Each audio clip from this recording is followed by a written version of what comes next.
Good morning. Good morning. It's good to be with you all. That lovely introduction, thank you. My name is JJ Warren. I am from upstate New York, so traveled quite a ways to be here with you all today. And so I'm very thankful that I get to be here and worship with you in Oregon. Especially because the only other time I was in this area was for General Conference 2016. So it's good to make better memories of the area. So, and you're laughing, so that means you're awake. That's great.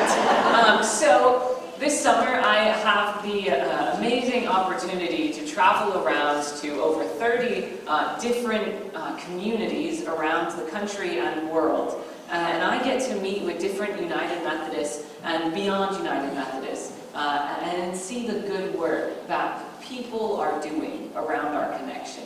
So this is community number 22 so far in 3 months, and that's just over 4,000 United Methodists that I've gotten to worship with this summer. And that's really my passion, is to see our connection. I get to see firsthand, the work that the people called United Methodists are doing for inclusion down in Arizona and up in Wisconsin and over in California and back in Maryland and upstate New York and across the ocean in Germany and down in the Philippines and up in Norway. I get to see the good work that the people called United Methodists, who believe that this church is a church for all people, including LGBTQ people, are doing now. So I get to see that 30,000-foot view of all of the good thing that the reconciling United Methodists are doing. And I know that a lot of the churches I visit, and in my hometown as well, it can feel isolated. Like we're the only church in the area that gets it. That we know what God is calling us to do. So why isn't the rest of the church doing that yet? So I get that position where I get to see that, no, it's not just us. There's a bunch of us. There are people around the world who are already engaged in this struggle together with us. And we're moving forward into that uncertainty together.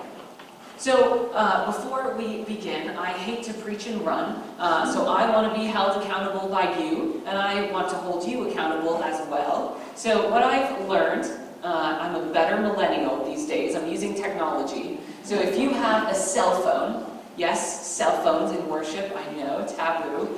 If you have a cell phone, I'd like you to take it out. Don't worry, you don't have to put your PayPal or your credit card information. It's just a bi-weekly newsletter. And so this way, every 2 weeks, I send a newsletter to all of the churches that I visited. And in this newsletter is a video from each church. So on Monday is my 2-week mark.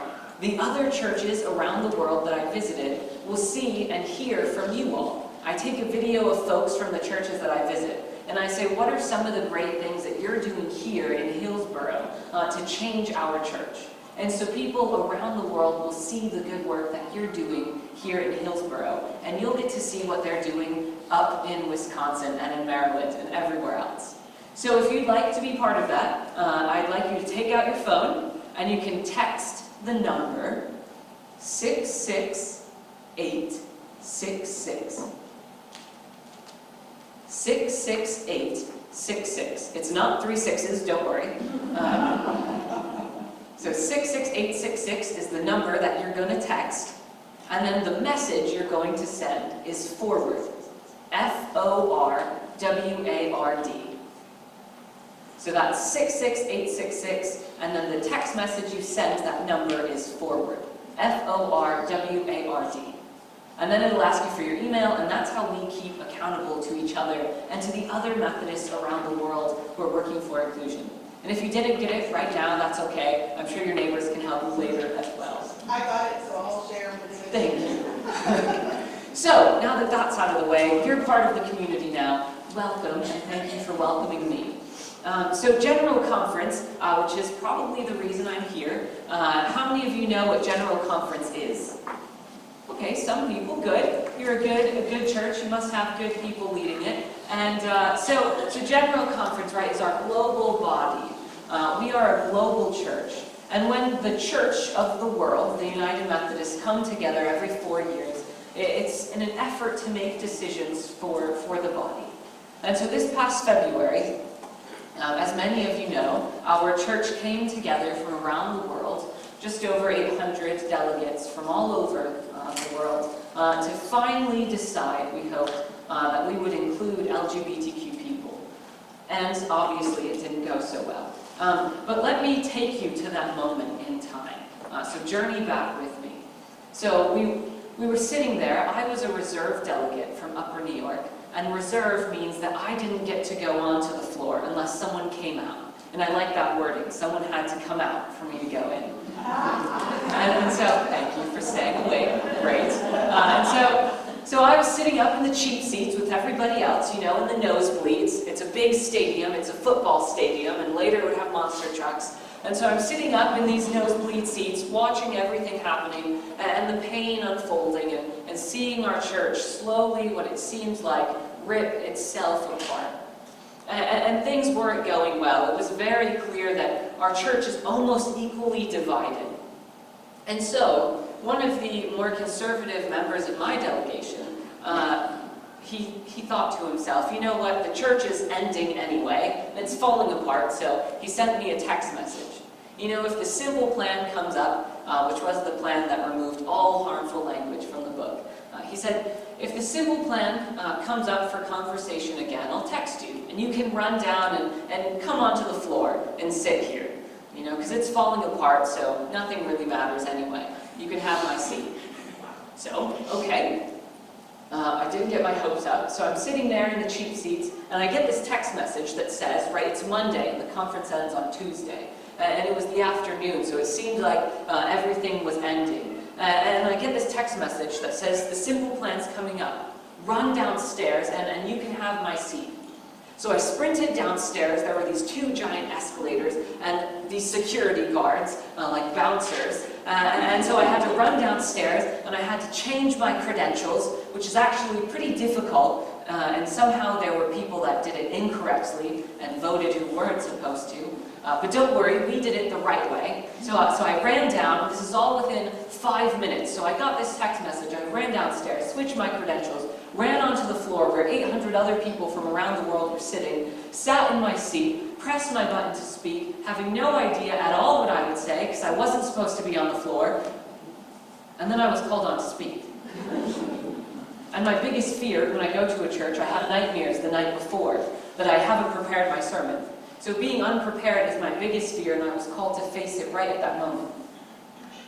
And so in this moment, when I wasn't supposed to be there, and yet I was, that people had had their buttons pressed, someone told me, all day, and weren't called on to speak, and yet somehow within a time span of 5 minutes, made it onto the floor and was called on to speak, having no idea what I would say, but knowing that I had to say something. And in that moment, I thought back to this woman at my home church. Right before I had gone to General Conference, she prayed for me, and she said, I'm praying for you that God will use you, and God will share your story and change hearts through it. And I looked at her, and I thought she must have been a little off her rocker, because I was just a reserve delegate from Upper New York, who most people don't even know exists as a conference. We're not New York, by the way. And I was just a first year, in college, and now, as a young person from this middle of nowhere town, how could that happen on this global stage? And in that moment of not being prepared at all and not knowing this would happen, of standing there, I felt the Holy Spirit more than I've ever felt it before. And I shared with the church around the world how God had used me, a gay United Methodist who feels called to ministry, to open hearts on my secular campus, which also happens to be the most LGBTQIA-friendly campus in the nation. It's Sarah Lawrence College. And on this campus, there was this girl one night who came to me to Bible study. And as you can imagine, on the most secular campus in the U.S., there was no one else there for Bible study. And so she came in about 10 minutes late and said, is this Bible study? And I said, well, heck yes, sit on down. Lots of seats. And so she sat there. And we started to talk about her faith experience growing up. And she said that she grew up Christian, but when she came out, her church didn't understand. and they pushed her aside, and they had treated her in such a way that she didn't feel welcome anymore. And so she had distanced herself from God and from the church in general. And as we talked, and as I talked about the Methodist Church and how my home church had affirmed my call to ministry in the Methodist Church, she said, that's a church I haven't experienced before. And that's a gospel I haven't heard before. And I think I'd like to be a part of that. And as I shared the story of how a gay United Methodist could bring people to Jesus, which, is sort of our goal, to experience love and liberation, the people at General Conference stood. The bishops at General Conference stood. And our rules say that you're not supposed to clap or stand or show any emotional response to a speech. And yet even our bishops broke the rules. Sometimes justice requires us to break the rules. Amen? And I think that you all here get that. So the challenge for us is, how do we convey that to everybody else? And when I think about this moment in our church, I think about that prophet Amos. Amos was just a small town boy in about the 8th century BC, if you can remember way back then. And so back in the 8th century BC, and Amos lived about 16 kilometers, I don't know why my phone told me kilometers, but you can do the math, outside of Jerusalem, from a small town, and he was just a shepherd boy. And in the 8th century BC, things seemed to be going well for the Hebrew people. They had the most land they'd ever had. They had the most wealth. And it seems like, from the outside, the country, the nation, was doing well. And yet it's at this time where things seem to be going well that God called Amos, a little shepherd boy from the middle of nowhere, to say something uncomfortable. And Amos goes in front of the people of God, who claim to use God's name and to worship God. And Amos says to them, God has called me to tell you that you people who claim to be people of God hate the one who speaks truth. You who trample the poor, who afflict the righteous and take a bribe. You who claim to use God's name. You Hebrew people who claim to worship God. Even though it seems like things are going well, God's angry. And Amos catches on fire a little bit, and he says God hates your festivals. God hates your solemn assemblies. And in Greek, assembly is ekklesia, and ekklesia is the word we use for church. God was saying to the people of God, even though you claim to worship me in these settings, even your assemblies of me are not my assemblies. You claim to worship me and to follow my rules, but you're missing my spirit. Even though you offer me all of the grain offerings and burnt offerings and do everything in the book as it commands, you're missing something. You're following the rules, but you're missing my spirit. And so the people of God were told that God disapproved of their worship services and the things that they were doing because they were missing the Spirit of God. The people who claim to be the people of God. Now you've probably caught on that this sounds a lot like our church right now. And later on, Amos says, you've built houses of hewn stone, and you've planted pleasant vineyards, but you won't enjoy them. You've created these international denominations and church bodies, but you won't be able to enjoy them because they're not my bodies. You have cool pastors in skinny jeans, and you have great worship services, but I won't listen to them because they're not my worship services. You're worshiping the rules and not my spirit.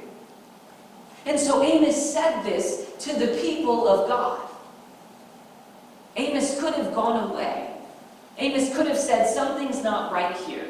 It doesn't seem like the people are truly worshiping God. And he could have walked away with a group of other shepherds, and they could have started their own thing. But Amos is a prophet because he stayed and spoke truth to power. Amos is a prophet because he worked to change from within, because power needs truth to speak to it. The people of God needed to hear that they were following the rules and not the Spirit. Amos is a prophet and not a heretic because he stayed and called out injustice. Amen. And so our calling as people of God today, as United Methodists today, as tempting as it is to leave, and I know in the West from what I've experienced so far, you all are quite a bit ahead in some places than we are over on the East even. And I know it's tempting to leave, to say we've got it figured out and we think we can get there. But my encouragement to you and to the churches around our global connection is that we can be those prophets. We can call out injustice. We can speak from within and change, call out the people of God for following the rules and not the Spirit.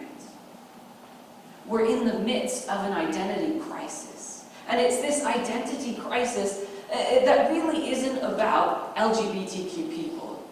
It's about faith. The current issue in the church isn't queer people. It's what we believe faith is. And this crisis isn't new to us. In about 85 to 90 AD, so we're going into the future a bit from the 8th century, but back for us. So in about 85, 90 AD, this author, who wasn't Paul, they put Paul's name on in the 2nd century, probably because all the other ones had his name too. So maybe this was a woman, and so they wrote this letter to the Hebrew community. And at this time, in about 85, 90, where things were heating up, the differences between the Hebrew people and these Gentile Christ followers were starting to become a problem even more than they had been.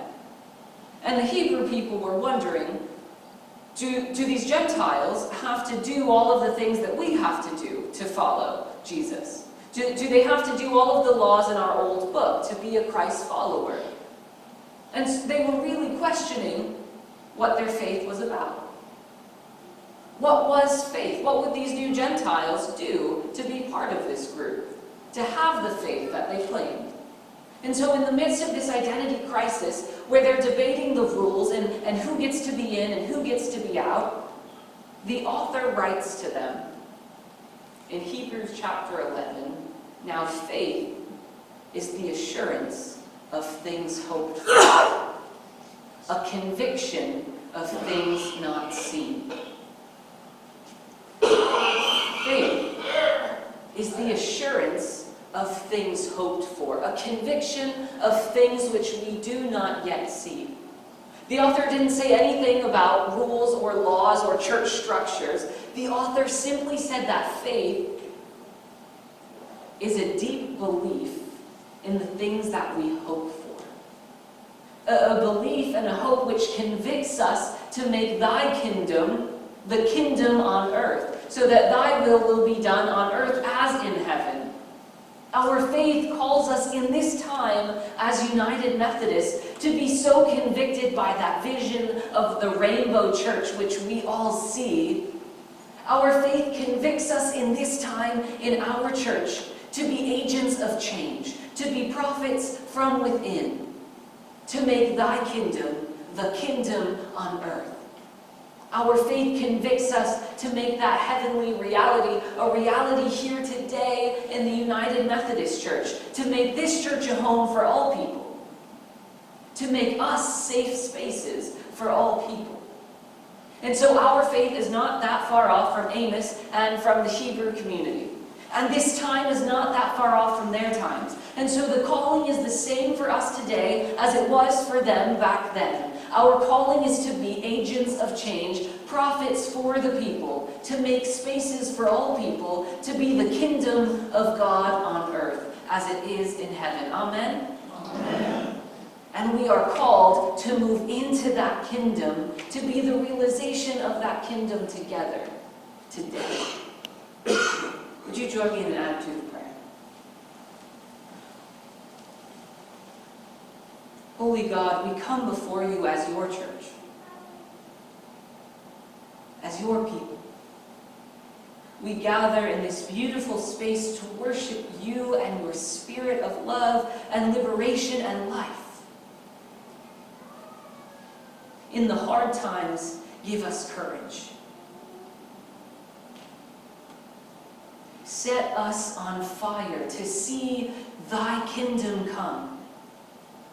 Make us your vessels so that righteousness might flow through us and justice might roll through our words. Transform us that we may transform our church and our world. Use us to bring and build thy kingdom. Help us to be a safe space for all people, especially LGBTQ+ people and people of color and women and our siblings who are migrating.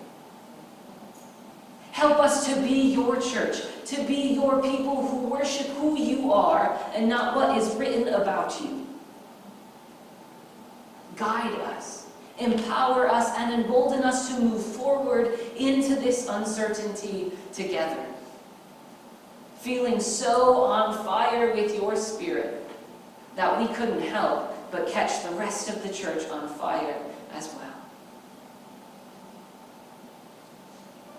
And now we come before you, and it's our time of offering to give back to you, to offer our offerings, not to worship the rules, but to worship your spirit. That we would use our bodies and our presences to do your work in this community here in Hillsboro, to make thy kingdom realized here first. Help us to be your people and to transform your community so that thy will be done.